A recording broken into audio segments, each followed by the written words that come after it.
जय माता दी। प्रिय भक्तजनों, आज से आषाढ़ मास की गुप्त नवरात्रि प्रारंभ हो रही है। गुप्त नवरात्रि साल में 2 बार आती है, एक माघ के महीने में और दूसरी आषाढ़ के महीने में। लेकिन गुप्त नवरात्र की विशेष बात यह है कि इस नवरात्रि में अपने द्वारा के किए 10 गए दिनों पूजा में पाठ, हमारे चैनल साधना, पर मंत्र आप सभी एकदम कथाओं गुप्त का रूप से श्रवण कर रखे जाते सकेंगे। हैं। आज आज से गुप्त हमारे इस चैनल नवरात्रि पर के आपको पहले गुप्त दिन माँ नवरात्रि भगवती की के कथा 9 और वीडियो स्वरूपों में से मिलेगी। प्रथम स्वरूप माँ शैलपुत्री और की अगर आप पूजा गुप्त नवरात्रि और में 10 पूजा पाठ या महाविद्याओं में उपवास से कर रहे प्रथम हैं तो आपके लिए वीडियो महाविद्या माँ बहुत ही काली की पूजा महत्वपूर्ण की होने जाती वाली है। है। आज के वीडियो शुरू करने से पहले मैं आपको बता दूं आज के पंचांग के बारे में। आज दिनांक 26 जून है और दिन गुरुवार का। आज आषाढ़ शुक्ल प्रतिपदा तिथि दोपहर 1:24 पर समाप्त होगी। इसके बाद में द्वितीया तिथि प्रारंभ होगी और आज बहुत ही शुभ योग बन रहे हैं, जिसमें आर्द्रा नक्षत्र सुबह 8:46 तक रहेगा। बाद में पुनर्वसु नक्षत्र प्रारंभ हो जाएगा और इस दिन ब्रह्म मुहूर्त होगा सुबह 4:11 से लेके 4:59 तक रहेगा। सूर्योदय का समय होगा सुबह 5:47 पर और सूर्यास्त होगा शाम को 7:12 पर। राहु काल जो कि अशुभ मुहूर्त होता है दोपहर 1:30 से 3 बजे तक रहेगा और इसके अलावा अमृत काल सुबह 5:05 से 6:35 तक रहेगा।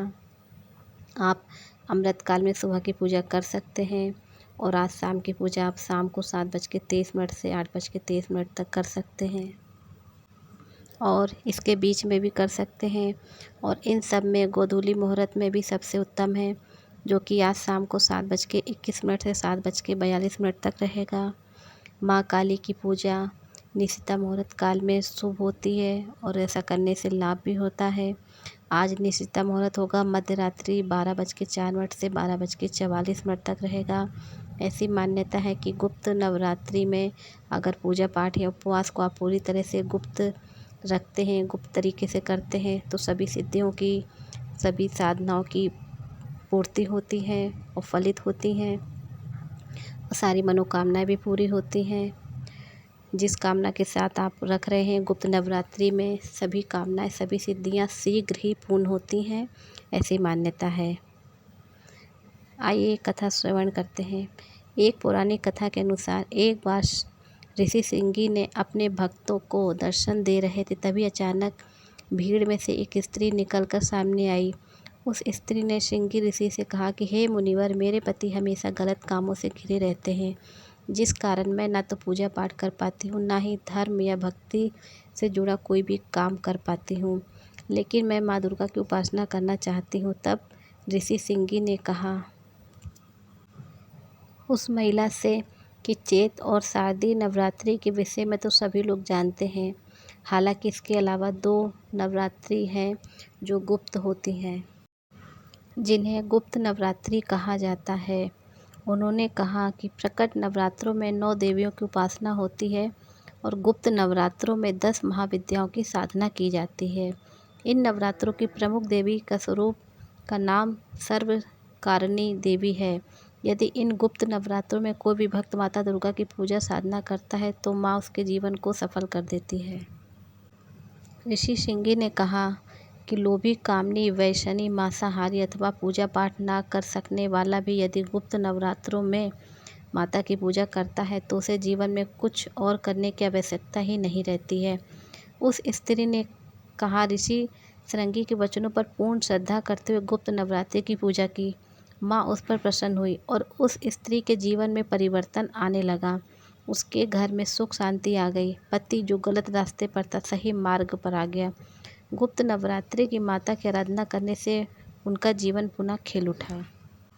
गुप्त नवरात्रि की पूजा में ये पूजा किसी को ना ही बताई जाती है, ना ही दिखाई जाती है। पूरी तरीके से ये पूजा गुप्त रूप से करी जाती है और ना ही इस पूजा में किसी की सहायता ली जाती है। इसी कारण माता रानी की पूजा का फल भी अधिक प्राप्त होता है और मनचाही मनोकामनाएं भी पूर्ण होती हैं।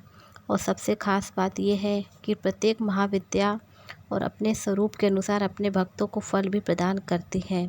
लेकिन गुप्त नवरात्रि में एक महाविद्या ऐसी भी हैं जिनकी पूजा सुहागिन महिलाओं को नहीं करनी चाहिए। वह है महाविद्या माँ धूमावती, जिसके बारे में हमारे चैनल पर आगे आने वाली वीडियो में बताया जाएगा। गुप्त नवरात्रि के चौथे दिन महाविद्या भुवनेश्वरी, पाँचवें दिन महाविद्या छिन्नमस्तिका और छठवें दिन महाविद्या माँ त्रिपुर सुंदरी और सातवें दिन महाविद्या माँ धूमावती, आठवें दिन महाविद्या माँ बगलामुखी और नौवें दिन महाविद्या माँ मातंगी और 10वें दिन महाविद्या कमला देवी की पूजा की जाती है। पहले दिन कलश स्थापना की जाती है और वैसे तो कलश स्थापना करना सभी के लिए आवश्यक नहीं है।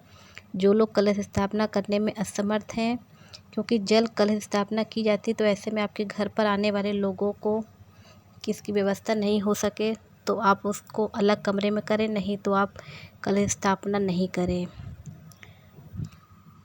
और आप ऐसे ही बिना कलश स्थापना के भी आप व्रत उपवास रख सकते हैं। पहले दिन महाविद्या माँ काली की पूजा की जाती है। ऐसे में किन किन बातों का ध्यान रखना चाहिए आपको और किस प्रकार से माँ की पूजा करनी चाहिए। इसके अलावा यदि आप उपवास रखते हैं तो 10 महाविद्याओं के अलावा भगवती के 9 स्वरूपों की भी पूजा कर सकते हैं। गुप्त नवरात्रि में 10 महाविद्याओं की पूजा की जाती है और उसमें गुरु का होना बहुत ही आवश्यक है। गुरु के सानिध्य में रहकर भी पूजा पाठ करें, व्रत रखें, कोई साधना करें, कोई भी मंत्र जाप करें। बिना गुरु के 10 महाविद्याओं की पूजा साधना नहीं करी जाती है, क्योंकि 10 महाविद्याओं की जो देवियाँ होती हैं उनका स्वभाव बहुत ही उग्र होता है। वो उग्र स्वभाव की होती हैं, तो ऐसे में साधारण ग्रस्त इंसान उनका क्रोध नहीं सहन कर सकता है, ना ही उनकी साधना कर सकता है। इसलिए मैं ग्रस्त लोगों को मना करूँगी साफ साफ कि वो 10 महाविद्याओं की पूजा नहीं करें बिना गुरु के। अगर वो गुरु करे हैं तभी करें, गुरु के सानिध्य में रह करें। और आप वैसे सौम्य देवियों की पूजा कर सकते हैं नवदुर्गा की गुप्त नवरात्रि में। और वैसे भी सच्चे मन से की गई पूजा और सुनी गई कथा का पुण्य अवश्य प्राप्त होता है। पौराणिक कथा के अनुसार एक बार दारुक नाम के राक्षस ने ब्रह्मा जी को प्रसन्न करने के लिए उनसे वरदान प्राप्त कर लिए, प्रसन्न करके, और देवताओं और ब्राह्मणों को प्रताड़ित करना शुरू कर दिया। फिर स्वर्ग लोक पर अपना अधिकार कर लिया, जिसके बाद सभी देवता भगवान विष्णु और ब्रह्मा जी के पास गए। सभी देवताओं ने बताया कि इस दुष्ट का संहार एक के बाद भगवान शिव ने माता पार्वती की ओर देखा। माँ पार्वती इस पर मुस्कुराई और अपना एक अंश भगवान शिव में प्रवाहित कर दिया, जिसके बाद भगवान शिव के कंठ से विष से उस अंश ने अपना एक आकार रूप धारण कर लिया। जिसके बाद भगवान शिव ने अपना तीसरा नेत्र खोल दिया। उनके उस नेत्र से विकराल रूप में काली माँ की उत्पन्न हुई। माँ काली ने ललाट में तीसरा नेत्र और चंद्ररेखा थी। माँ काली के भयंकर और विशाल रूप को देखकर देवता और सिद्ध लोग भागने लगे। जिसके बाद माँ काली दारुक और उसकी सेना के साथ भयंकर युद्ध हुआ और माँ के इस क्रोध से अब संसार भी जलने लगा। जिसके बाद भगवान शिव ने एक बालक का रूप धारण किया और शमशान में लेटकर रोने लगे। जिसके बाद माँ काली ने देखा और मोहित हो गई और तब माँ काली का क्रोध भी शांत हो गया। यदि कोई भक्त गुप्त नवरात्रि के इन 9 दिनों में माँ काली की पूजा करता है तो उसके ऊपर कोई भी आसुरी शक्ति का हो या कोई भी नकारात्मक शक्ति का असर नहीं होता है। माँ काली की पूजा करने से व्यक्ति को रूप, यश, जय की प्राप्ति होती है। सभी सांसारिक बाधाएं समाप्त हो जाती हैं। माँ काली की पूजा करने से शत्रुओं का संहार होता है। जातक को शत्रुओं का भय नहीं रहता है, उसके सारा भय समाप्त हो जाता है। काली अपने गले में मुंडमाला धारण करती हैं। काली माँ, इनके एक हाथ में खड़ग और दूसरे हाथ में त्रिशूल और तीसरे हाथ में कटा हुआ सिर होता है। माँ दुर्गा ने रक्तबीज नाम के असुर का वध करने के लिए काली का अवतार धारण किया था। 10 महाविद्याओं में माँ काली प्रथम देवी हैं। गुप्त नवरात्रि में प्रथम दिन माँ काली की आराधना की जाती है। जो लोग तंत्र शक्तियाँ प्राप्त करना चाहते हैं उन्हें पहले दिन विशेष रूप से माँ काली की पूजा करनी चाहिए। जो लोग अपने शत्रुओं से बहुत परेशान रहते हैं उन्हें गुप्त नवरात्रि में माँ काली की पूजा करनी चाहिए और अकाल मृत्यु का भय भी दूर हो जाता है जो माँ काली की पूजा करते हैं। गुप्त नवरात्रि में 2 तरीके से माँ काली की पूजना होती है। जो लोग तंत्र विद्या हासिल करना चाहते हैं वह लोग इस दिन माँ काली की तंत्र विद्या द्वारा उपासना करते हैं। जो लोग गुप्त नवरात्रि के पहले दिन सामान्य तरीके से माँ काली की आराधना करते हैं, जिससे उनके जीवन के सभी संकट दूर होते हैं। नवरात्रि में पहले दिन सुबह ब्रह्म मुहूर्त में उठकर स्नान आदि करने के पश्चात स्वच्छ वस्त्र धारण कर लें। फिर विधि विधान से पूजा कर सकते हैं। अगर चौकी की स्थापना करने की जगह नहीं है तो आप जिस मंदिर में नियमित रूप से पूजा करते हैं वहीं पर आप अपनी रोज़ की पूजा कर सकते हैं, वहाँ पर भी आप पूजा कर सकते हैं।